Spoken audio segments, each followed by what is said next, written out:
On se retrouve donc pour cette revue de presse de l'économie.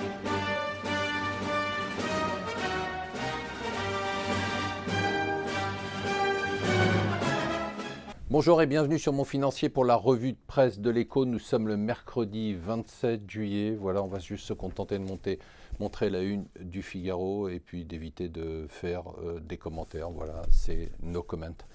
Revenons au reste. Les marchés hier plutôt à la baisse. Ce matin, c'est reparti à la hausse. Un jour avec, un jour sans, un jour risk-on, un jour risk-off. Le CAC qui va être probablement au-dessus de 4400 à l'ouverture. Le Nikkei qui avait beaucoup baissé hier, qui a rebondi sur le énième package de relance au Japon. Du coup, le yen baisse, le dollar remonte. Enfin voilà, on a tout l'inverse de ce qui s'est passé hier.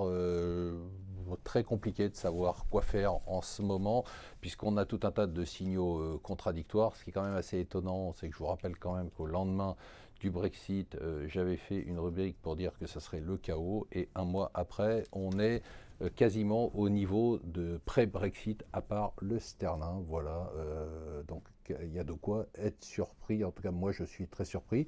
Alors, si vous voulez vous détendre un peu, on va trouver plusieurs choses pour vous. D'abord, l'interview fantastique de la patronne de France Télévisions dans Les Échos, avec ce titre incroyable.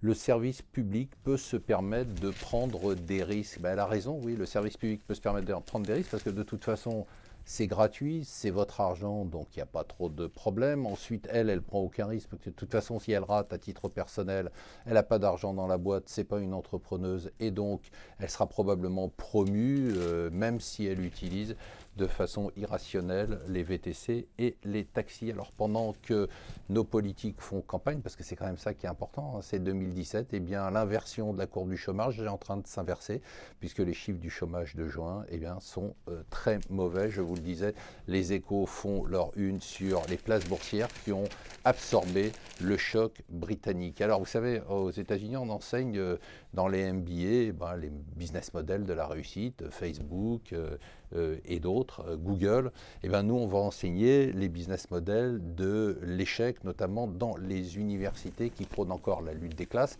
Donc on est sur Air France, 20 000 donc, passagers cloués au sol hier. Bravo donc à tous les syndicats. On verra combien de temps ils vont mettre. C'est pas facile, hein.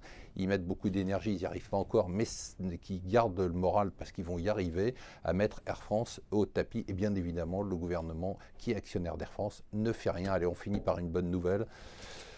On va rêver un peu. Il va y avoir une année blanche en 2017. On aura le prélèvement à la ressource. Dès maintenant, il va falloir commencer à bosser pour payer le moins d'impôts possible. C'est très simple, même si l'administration fiscale dit qu'elle va tout surveiller, elle ne pourra pas parce qu'il va y avoir un tel débordement compte tenu du boulot qu'ils auront sur la retenue à la source qui va être, excusez-moi l'expression, un vrai bordel.